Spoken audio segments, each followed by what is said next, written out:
আমরা এই বাংলাদেশটাকে একটা ফেসিবাদী কাঠামো মুক্ত একটা সুন্দর গণতান্ত্রিক বাংলাদেশে আমরা রূপান্তর করার যাত্রায় নিজেদেরকে একত্রিত করেছি।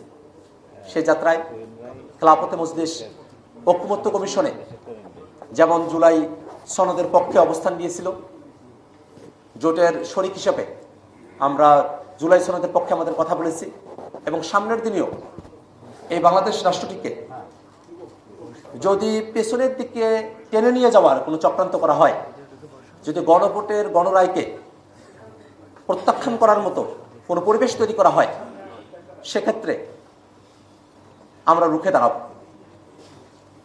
আমরা বিএনপির অনেকগুলো বক্তব্যের মধ্যে আমরা শুনেছি যে তারা জনগণকে একটা সাময়িক বুঝ দেওয়ার জন্য নির্বাচনের আগে গণভোটে হ্যাঁর পক্ষে দুই একবার তারা বলেছেন।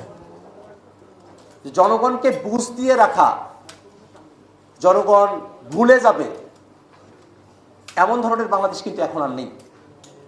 যদি মনে করা হয়ে থাকে বিএনপির তরফে যে জনগণকে বুঝ দিয়ে রাখার জন্য গণভোটের কথা, হ্যাঁর কথা নির্বাচনের আগে তারা বলবেন, নির্বাচনের পরে তারা গণভোটকে ভুলে যাবেন, এটা বাংলাদেশের মানুষ এটা গ্রহণ করবে না।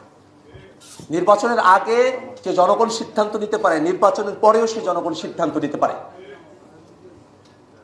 হাসিনার শাসন ভোটের মধ্য দিয়ে এদেশে শেষ হয় নাই, জনগণের রাজপথের লড়াইয়ের মধ্য দিয়ে হাসিনার শাসনটা শেষ হয়েছে। অতএব এই বাংলাদেশকে যদি আমরা নতুন করে গড়তে চাই, তাহলে জনগণের যে ম্যান্ডেট, সে ম্যান্ডেটকে ভুলে যাওয়ার কোনো সুযোগ নেই। আমাদের সকলকে মিলে নতুন এক বাংলাদেশের প্রত্যাশার জন্য আমাদেরকে কাজ করতে হবে।